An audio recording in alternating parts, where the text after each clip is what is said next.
नमस्कार साथियों एवं मेरे प्यारे विद्यार्थियों। आज संधि भाग 3 यानी पार्ट 3 में हम विसर्ग संधि का अध्ययन करने जा रहे हैं। तो आइए देखते हैं कि विसर्ग संधि क्या है। संधि को जानने से पूर्व मैं आपको थोड़ा विसर्ग के बारे में बताना चाहूँगी कि आखिर विसर्ग क्या होता है। देखिए, विसर्ग ये जो दो बिंदु लगाए गए हैं, यह विसर्ग का चिन्ह है और इसकी तो जो ध्वनि होती है वह होती है ह। यानी जब हम, जैसे ये दो उदाहरण हमारे सामने हैं, अगर हम इसको ऐसे लिखेंगे विसर्ग के बिना, अगर हम इसका उच्चारण करेंगे तो यह होगा अत। लेकिन यदि हम विसर्ग के साथ इसका उच्चारण करेंगे तो यह होगा अतः। और इसी प्रकार यह दूसरा शब्द है जिसको विसर्ग के साथ यदि हम उच्चारण करेंगे तो होगा प्रातः। अब आप देख रहे होंगे कि इसकी ध्वनि जो ये ह है, इसमें यह जो चिन्ह लगा हुआ है, यह कौन सा चिन्ह है? दरअसल यह हलंत का चिन्ह है, जिससे यह बात स्पष्ट होती है कि ये जो वर्ण है ये आधा लिखा हुआ है। इसमें आधा लिखने का अभिप्राय, इसमें स्वर जुड़ा हुआ नहीं है। तो इस प्रकार से हम वर्णों को आधा लिखते हैं, यानी केवल हम व्यंजन लिखते हैं, ना कि इसमें स्वर जुड़ा हुआ होता है। अगर आपको इसके विषय में, यानी हलंत किस किस प्रकार लगता है और किन किन व्यंजनों में लगता है, अगर आपको इसके लिए अधिक जानकारी चाहिए तो आप मेरे इस वीडियो पर जा सकते हैं जिसमें हलंत की जानकारी दी गई है। अब हम विसर्ग संधि पर आएंगे। विसर्ग संधि की परिभाषा है, यदि विसर्ग के बाद स्वर या व्यंजन आए तो इनके मेल से बनने या होने वाली संधि विसर्ग संधि कहलाती है। अब जैसा कि आपने स्वर संधि में देखा था कि स्वर संधि में था, यहाँ पर स्वर के बाद यदि स्वर आए तो उन दोनों के मेल से बनने वाली संधि स्वर संधि कहलाती है। और यदि यहाँ पर व्यंजन हो और व्यंजन के पश्चात यदि व्यंजन हो अथवा स्वर आए तो उन दोनों के मेल से बनने वाली संधि व्यंजन संधि कहलाती है। अब जैसा कि आप इस नियम में देख रहे हैं, इस परिभाषा में देख रहे हैं कि विसर्ग के बाद जब कभी भी स्वर आता है या व्यंजन आता है तो इनके मेल से जो संधि बनती है वह विसर्ग संधि कहलाती है। आइए हम अब इसके नियमों की बात करते हैं।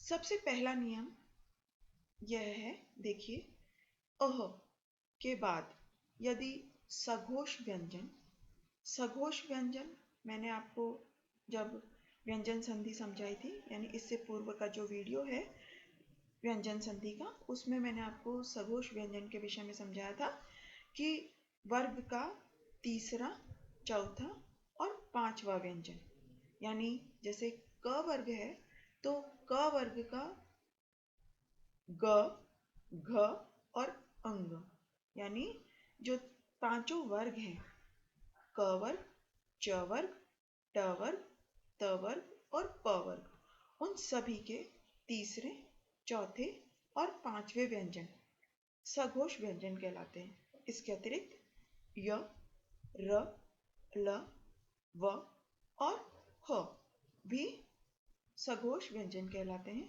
तो यदि इस विसर्ग के पश्चात, यानी पहले अह हो, यानी अ हो और उसके पश्चात यदि विसर्ग आए और बाद वाले शब्द का प्रथम वर्ण यदि इनमें से कोई भी है तो अ तो ये जो अह है उसका ओ हो जाता है। अब हम इसको उदाहरण से समझेंगे। देखिए, जैसे देखिए, अधः जमा गति मिलकर के बना अधोगति। अब आप यहाँ पर देख रहे होंगे कि अ है और अ के पश्चात ध है। ध में ये हलंत नहीं लिखा हुआ है, हलंत लगाया हुआ नहीं है, क्योंकि इसको हमने स्वर सहित लिख रखा है। जब इसमें से स्वर हटेगा, यानी स्वर यदि हम बाहर निकालेंगे तो वह अ होगा। और इसलिए ये अ के साथ विसर्ग लग जाएगा। तो जैसा कि हमारा नियम है कि यदि अ के पश्चात यदि विसर्ग लगा हुआ हो तो, और उसके पश्चात ये जो ग है ये अपने वर्ग का तृतीय वर्ण है, यानी कि ये घोष वर्ण है, इसलिए ये जो अह है उसका ओ हो जाएगा, इसलिए ये शब्द बनेगा अधोगति। इसी प्रकार अधः जमा वस्त्र मिलकर के बना अधोवस्त्र। यहाँ पर आप देख रहे होंगे कि व इस शब्द का प्रारंभिक वर्ण है, और ये जो वर्ण है ये क्या है, ये घोष है, क्योंकि ये अंतस्थ व्यंजन है। इस कारण से ये जो इसके पश्चात यानी अ के बाद ये विसर्ग आया है, और उसके पश्चात दूसरे वाले शब्द का प्रथम वर्ण क्योंकि अंतस्थ है और सघोष है, इसलिए इसको ओ में परिवर्तित कर दिया गया है। तो ये शब्द बन गया है अधोवस्त्र। इसी प्रकार पयः जमा धर पयोधर, मनः जमा हर मनोहर, मनः जमा रथ मनोरथ, और सरह जमा वर सरोवर। ये सभी जो आप ओ की मात्राएं देख रहे हैं सभी में, ये सब इसी प्रकार से बना है और इसी नियम के अंतर्गत ये सभी आए हैं। अब हम दूसरे नियम पर चलते हैं। दूसरा नियम, जैसा कि आप लोग देख रहे हैं कि अ के अतिरिक्त किसी अन्य स्वर से पहले विसर्ग आने पर विसर्ग का लोप हो जाता है, अर्थात विसर्ग हट जाता है। पहले अर्थात कि दूसरे वाले शब्द में यदि अ के अतिरिक्त कोई अन्य स्वर आता है तो पहले वाले इसका भी विसर्ग का लोप कर दिया जाता है। तो इसमें देखिए अत और एव, अतएव, क्योंकि हमने इस विसर्ग का, चूंकि यहाँ पर ए आया है इसलिए अ नहीं आया है, इसलिए इसके कारण से ये विसर्ग का लोप कर दिया है, इसलिए ये जो है यहाँ पर आप विसर्ग नहीं देख रहे होंगे, तो इसलिए ये शब्द बना अतएव। अगले नियम पर चलते हैं। क ख तथा प फ से पहले यदि अ का विसर्ग होता है तो वह विसर्ग रूप में ही बना रहता है। यानी हम अभी जो हमने नियम देखा, आप देख रहे हैं, ये जो पहला नियम था ये था कि उसके बाद अह के पश्चात वर्ग का यदि तीसरा, चौथा और पांचवा व्यंजन आए तो इस विसर्ग का ओ हो जाता है। लेकिन इस नियम में है कि यदि वर्ग का पहला और दूसरा वर्ण आए, इसमें भी आप देख रहे होंगे कि ये क वर्ग का प्रथम और दूसरा वर्ण है, यह प वर्ग का प्रथम और दूसरा यानी कि पहला और दूसरा वर्ण है। तो यदि ऐसा आता है तो विसर्ग विसर्ग रूप में ही बना रहता है, उसको हम किसी और वर्ण में परिवर्तित नहीं करते या किसी और मात्रा में परिवर्तित नहीं करते। जैसे देखिए अधः, इसके साथ में आया है प, जो कि प वर्ग का प्रथम यानी पहला व्यंजन है, इसलिए ये विसर्ग इसका ना तो लोप हुआ और ना ही किसी अन्य मात्रा में परिवर्तित हुआ, तो यह हुआ अधः पतन। इसी प्रकार प्रातः काल, क्योंकि यहाँ पर भी आप देख रहे होंगे कि अह है, यानी त से अगर हम अ को अलग कर लेंगे और उसके बाद यह विसर्ग आएगा तो ये बन जाएगा अह, और उसके पश्चात ये जो क है ये क वर्ग का प्रथम व्यंजन है, इसलिए ये जो विसर्ग है ये ना तो हटेगा और ना ही किसी अन्य मात्रा में परिवर्तित होगा, यह ऐसा ही यहाँ पर बना रहेगा। एक अन्य नियम देखिए, यदि विसर्ग के बाद तालव्य व्यंजन च छ हो तो विसर्ग तालव्य श में बदल जाता है। अन्य नियम, यदि विसर्ग के बाद ट ठ आए तो विसर्ग मूर्धन्य श में बदल जाता है, और यदि विसर्ग के बाद त द आए तो विसर्ग दंत्य स में बदल जाता है। दरअसल हमारे जब कभी भी हम भाषा का उच्चारण करते हैं या भाषा बोलते हैं तो जब हम वर्णों का उच्चारण करेंगे तो जो श्वास वायु मुख से होकर के बाहर आती है तो वो विभिन्न स्वर तंत्रों से टकराती हुई बाहर आती है।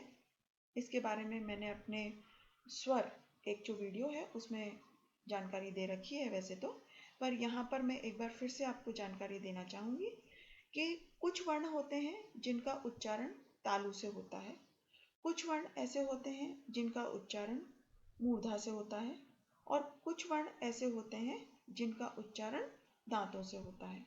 तो इस प्रकार आप देखिए कि तालु से उच्चारण होने वाले वर्ण ई, च वर्ग यानी च, छ, ज, झ और न्य तथा श, ये जो है वर्ण ये तालव्य वर्ण है, यानी इनका उच्चारण तालु से होता है। इसके पश्चात मूर्धा से उच्चारण होने वाले वर्ण री, ट वर्ग यानी ट, ठ, ड, ढ और ण और श, जिसको हम षटकोण वाला भी कहते हैं वह। तो इन सभी वर्णों का उच्चारण मूर्धा से किया जाता है। इसके पश्चात त, थ, द, ध और न, ये पूरा त वर्ग में आता है और स, इन सभी वर्णों का उच्चारण दांत से किया जाता है, इसलिए इन्हें दंत्य वर्ण कहते हैं। तो अब आप समझ गए होंगे कि तालु से उच्चारित होने वाले वर्ण तालव्य वर्ण कहलाते हैं, मूर्धा से उच्चारित होने वाले वर्ण मूर्धन्य कहलाते हैं और दांत से उच्चारण होने वाले वर्ण दंत्य कहलाते हैं। तो जैसा कि नियम है, अब हम फिर से नियम पर चलते हैं कि यदि विसर्ग के बाद तालव्य व्यंजन यानी च, छ आता है तो विसर्ग तालव्य श में परिवर्तित हो जाता है और यदि विसर्ग के बाद ट, ठ आता है, ट, ठ आप देख रहे होंगे कि यह भी मूर्धन्य वर्ण है दोनों, तो अगर ऐसा होता है तो विसर्ग मूर्धन्य श में परिवर्तित हो जाता है। इसके अतिरिक्त यदि विसर्ग के बाद त, द यानी दांत से उच्चारित होने वाले वर्ण आते हैं तो जो विसर्ग है वह स में परिवर्तित हो जाता है। इसके उदाहरण देखिए नीहि जमा चल, यहाँ पर आप यह देख रहे होंगे कि ये जो च है ये तालव्य है, इस कारण से ये जो विसर्ग है ये इस श में यानी तालु से उच्चारित होने वाले श में परिवर्तित हो गया और यह शब्द बना निश्चल। इसी प्रकार नी जमा छल मिलकर के बना निश्चल। इसी प्रकार दू यानी विसर्ग के पश्चात फिर से यह जो च है यह तालव्य है, इसलिए इसको भी इस विसर्ग को हमने तालव्य श में परिवर्तित कर दिया तो शब्द बना दुष्चरित्र। धनु जमा टंकार, ये जो ट है ये मूर्धन्य व्यंजन है, इसलिए हमने इस विसर्ग को मूर्धन्य श में परिवर्तित किया है तो शब्द बना धनुष टंकार। इसी प्रकार नी जमा ठुर, ये जो ठ है ये भी मूर्धन्य है, इसलिए इस विसर्ग को हमने मूर्धन्य श में परिवर्तित कर दिया तो शब्द बना निष्ठुर। इसी प्रकार मनः जमा ताप, ये जो त है ये दंत्य है यानी दांत से उच्चारित होने वाला वर्ण है, इसलिए इस विसर्ग को हमने दंत्य स में परिवर्तित किया तो शब्द बना मनस्ताप। इसी प्रकार नी जमा तेज मिलकर के शब्द बना निस्तेज। अब एक अन्य नियम है, देखिए यदि विसर्ग के बाद श, श, स आए तो विसर्ग भी उसी व्यंजन में बदल जाता है। तो देखिए जैसे नी जमा संदेह। यहाँ आप इस नियम के अनुसार विसर्ग है, ये विसर्ग लगाया हुआ है, इसके पश्चात इन तीनों में से यानी श, श, स में से यदि कोई भी व्यंजन आता है तो विसर्ग भी उसी व्यंजन में बदल जाता है। यानी कि यहाँ पर ये आप देख रहे होंगे कि यहाँ पर स है, तो ये जो विसर्ग है ये नियम के अनुसार स में ही परिवर्तित होता है, तो ये शब्द बनता है निस्संदेह। इस निस्संदेह को हम इस प्रकार भी लिख सकते हैं और इस प्रकार भी लिख सकते हैं। इसी प्रकार अन्य एक शब्द है दुह जमा साहस। इसी प्रकार ये जो स है इसके कारण से ये विसर्ग भी स में परिवर्तित हो गया, तो मिलकर के शब्द बना दुस्साहस। इस दुस्साहस को हम इस प्रकार भी लिख सकते हैं और इस प्रकार भी लिख सकते हैं। दु जमा शासन, इसमें ये जो श है, श होने के कारण से चूंकि ये तालव्य श है, तो इस कारण ये जो विसर्ग है ये भी तालव्य श में परिवर्तित हो गया और शब्द बना दुशासन। इसी प्रकार ये एक अन्य उदाहरण है वयः जमा षष्ठी, मिलकर के बना वयःषष्ठी।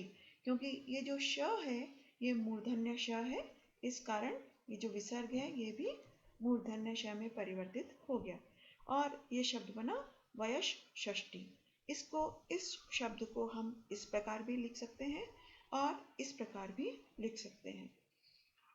कभी कभी ये ध्यान देने की बात है कि कभी कभी आप इसके अपवाद भी देख सकते हैं कि यानी ये नियम है, नियम का कोई ना कोई अपवाद भी देखा जा सकता है। एक अन्य नियम है, देखिए, यदि विसर्ग से पहले अ आ स्वर ना होकर कोई अन्य स्वर हो तथा विसर्ग के बाद स्वर हो, विसर्ग के बाद भी स्वर हो, तो विसर्ग र में बदल जाता है। या आप देखेंगे कि आ स्वर नहीं हो, यानी यहाँ पर स्वर है, न के साथ स्वर है ई, तो इस कारण से यहाँ पर ये नी जमा आशा। अब आप देख रहे होंगे कि नियम के अनुसार यहाँ पर आ स्वर नहीं हो करके न के साथ स्वर है ई, छोटा ई, और इसके पश्चात भी स्वर है यानी आ है, इसलिए यह जो विसर्ग है ये र में परिवर्तित हो गया और शब्द बना निराशा। तो यहाँ पर देखिए एक अन्य उदाहरण, निहि जमा अर्थक, तो नियम के अनुसार यह विसर्ग भी र में परिवर्तित हो गया और यह बना निरर्थक। इसी प्रकार निहि जमा आधार, शब्द बना निराधार। निहि जमा उपाय, मिलकर के शब्द बना निरुपाय। और बहि जमा आगमन, मिलकर के शब्द बना बहिरा आगमन।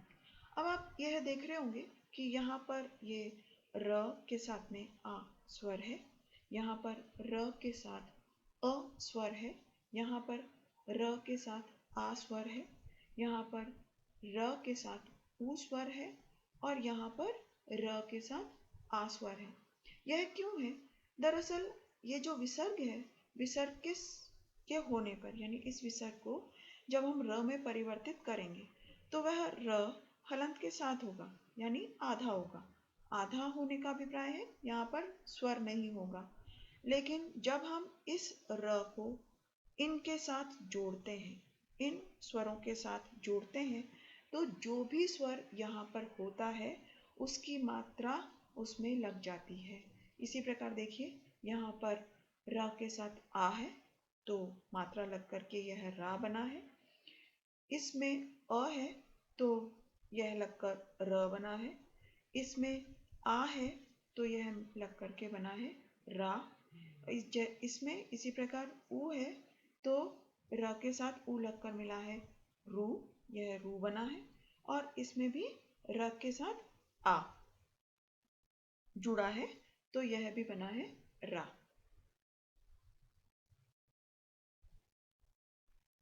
अन्य एक नियम देखिए, यदि विसर्ग से पहले अ आ के अतिरिक्त अन्य कोई स्वर हो, यानी कि जैसा कि हमने पिछला एक ये नियम देखा है कि आ स्वर न होकर कोई अन्य स्वर हो।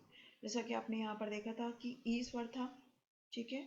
उसी के पश्चात यह भी कहता है कि यह नियम भी कहता है कि आ के अतिरिक्त अन्य कोई स्वर हो, यानी ई हो सकता है, ऊ हो सकता है, यानी कोई भी स्वर हो सकता है, लेकिन अ या आ नहीं होना चाहिए।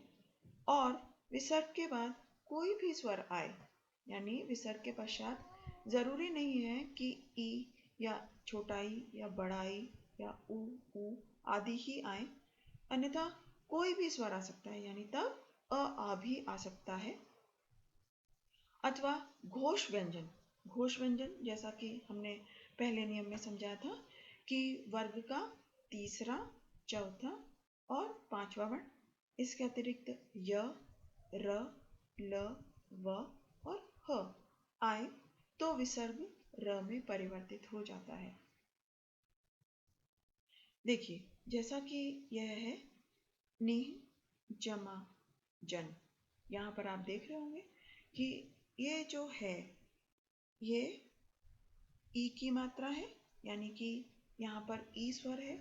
तो जैसा कि नियम में है कि आ के अतिरिक्त अन्य कोई स्वर होना चाहिए, तो आप उदाहरण में यह देख रहे होंगे कि यहाँ पर आ स्वर नहीं है, अपितु ई है, और इसके साथ ज है, जो कि अपने वर्ग का तीसरा, यानी तीसरा व्यंजन है, जो कि घोष है। इसलिए घोष होने के कारण और यहाँ पर ई स्वर होने के कारण ये जो विसर्ग है यह र में परिवर्तित हो गया है।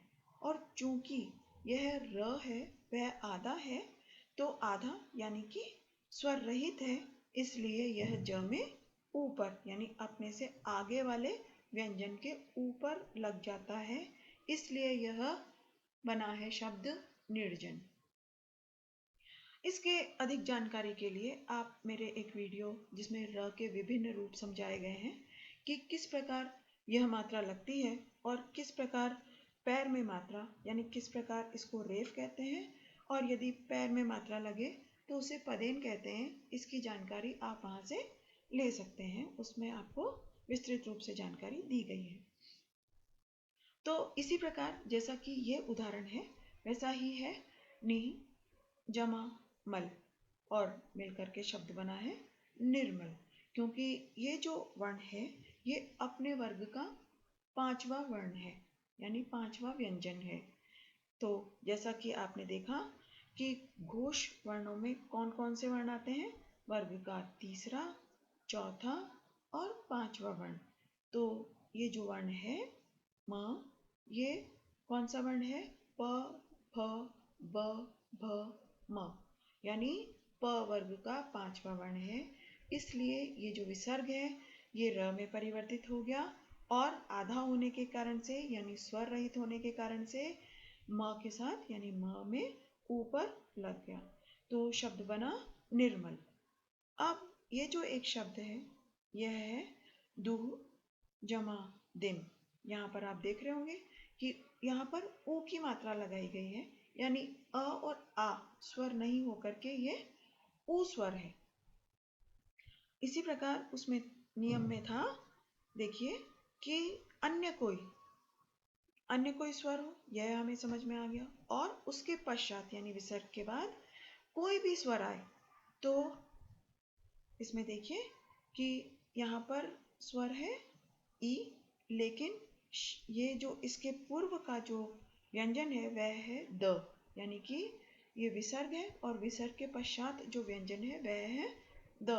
तो द यह अपने वर्ग का तीसरा व्यंजन है, इसलिए यह भी शब्द मिलकर के बना दुर्दिन। इसी प्रकार दुह जमा व्यवस्था शब्द बना दुर्व्यवस्था, और अंतः जमा गत शब्द बना अंतर्गत।